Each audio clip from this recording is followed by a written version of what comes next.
Hi, this is Miss Malloy. This is Chapter 9, Watsons Go to Birmingham, 1963. That Sunday, I got up early. There weren't any cartoons on then, but it was always fun to wake up and not have to worry about going to school. When I got to the living room, I was surprised to see the front door open. I looked outside and saw Dad sitting in the brown bomber. I guess he was listening to records because he had his arm across the seat and was beating his hand up and down like it was a drum. I ran back upstairs to the bedroom and changed out of my pajamas. I peeked out the bedroom window to make sure Dad hadn't left. He was still in the car, so I ran downstairs and through the front door. I remember and caught the screen just before it slammed. I tapped on the window and Dad turned and smiled at me, and then pointed to the passenger side for me to get in. I ran around the car and climbed in. Hey, Kenny. Hi, Dad. How'd you sleep? Okay, I guess. Go in and get yakety yak and sit with me for a while. That's okay. I'll just listen to what you're playing.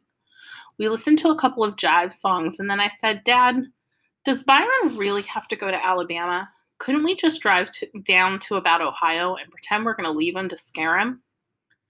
Dad looked at me and smiled kind of slow. He reached over and turned the Ultra Glide down a bit. Kenneth, I know you're going to miss Byron. We all will. But son, there are some things that Byron has to learn, and he's not learning them in Flint. And the things he is learning, we don't want him to. Do you understand? No. Dad turned the Ultra Glide down a little more. He looked like he was thinking whether or not he should tell me something. He was looking straight at me, and even though it was real hard, I looked right back at him. I tried to look real intelligent, and I guess it worked. Because finally Dad said, Kenny, we've put a lot of thought into this. I know you've seen on the news what's happening in some parts of the South, right? We'd seen the pictures of a bunch of really mad white people with twisted up faces screaming and giving dirty finger signs to some little Negro kids who were trying to go to school. I'd seen the pictures, but I didn't really know how these white people could hate some kids so much. I've seen it. I didn't have to tell Dad that I didn't understand. Well, a lot of times that's going to be the way of the world for you kids.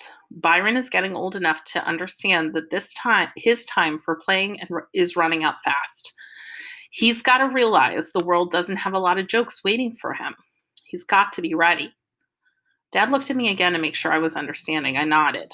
Grandma Sand says it's quiet down there where they are, but we think it's time Byron got an idea of the kind of place the world can be. Maybe spending some time down south will help open his eyes. I nodded my head again. Mom and I are very worried because there's so many things that can go wrong to a young person, and Byron seems bound and determined to find every one of them. Now, do you understand why we're sending Byron to Birmingham? I think so, Dad. Good, because Kenny, we've done all we can, and it seems the temptations are just too much for By here in Flint. So hopefully a slower pace in Alabama will help him by removing some of those temptations. Hopefully he can see there comes a time to let all the silliness go. By'll be back, maybe at the end of the summer, maybe next year. It's completely in his own hands now. I loved when Dad talked to me like I was a grown-up. I didn't really understand half the junk he was saying, but it sure did feel good to be talked to like that. It's times like this when someone is talking to you that like you are a grown-up that you have to be careful not to pick your nose or dig in your drawers out of your butt. Okay, Dad, thanks. He smiled again and turned the Ultra Glide back up and ran his hand over my head. Some of the time when you think about being a grown-up, it gets kind of scary. I couldn't figure out how Mom and Dad knew how to take care of things. I couldn't figure out how they knew what to do with Byron. Dad, I don't think I'll ever know what to do when I'm a grown-up. It seems like you and Mama know a lot of things that I can never learn. It seems real scary. I don't think I could ever be as good a parent as you guys. Dad turned the Ultra Glide back down. Kenny, do you remember when we used to go on drives and I'd put you in my lap and let you steer the car? I smiled. Yeah, does that mean I get to do it on the way down to Alabama? Sure, but that's not what I meant. Do you understand? Do you remember how big and scary the car seemed to be the first time you were behind the wheel? Dad was right. Even though I knew he was watching everything real close, it was still scary to steer the brown bomber. Well, that's what being a grown up is like. At first, it's scary, but then you realize with a lot of practice, you have it under control. Hopefully, you'll have lots of time to practice being a grown up before you actually have to do it. This was making sense to me. And as far as you being a good parent, don't worry. You'll learn from the mistakes your mother and I make, just like we learn from the mistakes our parents made. I don't have a single doubt that you and Byron and Joey will be much better parents than your mother and I ever were. Dad stopped talking for a second. Besides, some of the time we don't think we've done such a good job. But you're right. Kenneth, it can be scary, and it gets a lot scarier when you see you're responsible for 3 little lives. A lot scarier. I waited to see if Dad was going to talk to me like this anymore, but he turned the music back up. We listened to this junk a little more, and then I said, Dad? Yeah. I've got one more question. He turned the ultraglide down a little again and gave me his serious look. What do you want to know, Kenny? Is it too late to go get yakety yak? Dad laughed and sent me in to get it. I had a promise to play it only 3 times, though. After the 3rd time, I asked Dad, why did you buy this record player? Don't they have radio stations in Alabama? Sure they do, lots of them. But you see, once you get south of Cincinnati, the only radio station you can get is hillbilly music. And you won't believe this, but if you listen to any kind of music long enough, first you get accustomed to it, and then you learn to like it. Now, your mother and I made a deal when we first got married that if either of us ever watched the wonderful, wonderful Lawrence Welk show or listened to country music, the other one got to get a free divorce.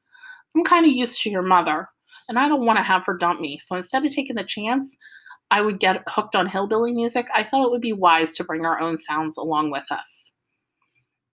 Even though this made sense to me, Mama didn't buy it.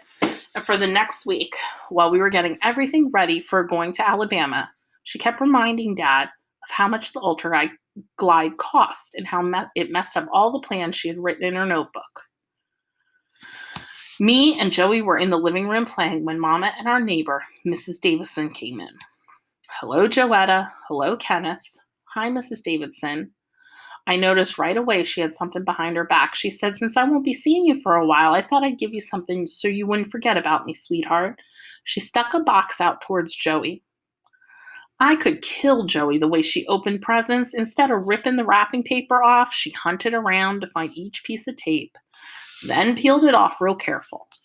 It took her about 2 days to get all the paper off and open the box. Joey finally held up her present.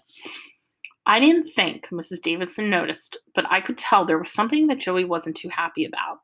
She looked at Mama real quick, and Mama looked at her, and Joey said, thank you very much, Mrs. Davidson. Mama smiled. Mrs. Davidson took the present from Joey and handed it to Mama. See, Walona, it's just like I told you. Look at that smile. The minute I saw it, it reminded me of Joetta. Is that her smile or what?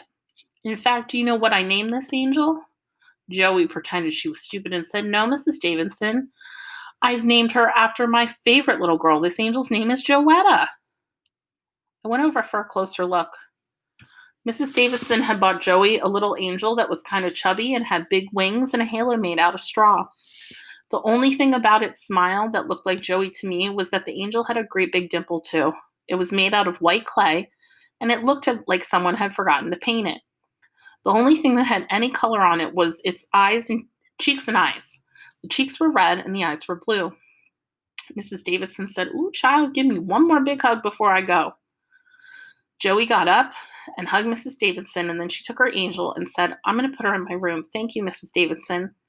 You're welcome, precious. Mrs. Davidson looked like she was going to cry. We all knew she'd kidnap Joey if she had the chance. She liked her that much.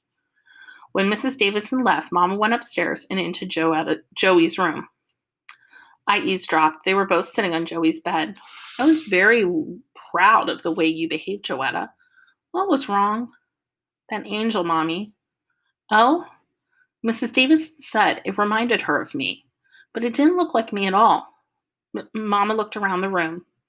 Where'd you put it? In my socks drawer. Joey was so neat that she had a separate drawer for socks. Mama went and got the angel and sat next to Joey. Sweetheart, I can see how it reminds her of you. Look at that dimple. But, Mommy, it's white. Mama laughed. Well, honey, I can't say it isn't, but an angel's an angel. What do you think? Maybe, but I know that angel's name isn't Joetta Watson. Well, I'm glad you didn't hurt Mrs. Davidson's feelings. Keep the angel around. You might get to like it. Where do you want me to put it? Back under the socks? Mama laughed. We're going to stop there.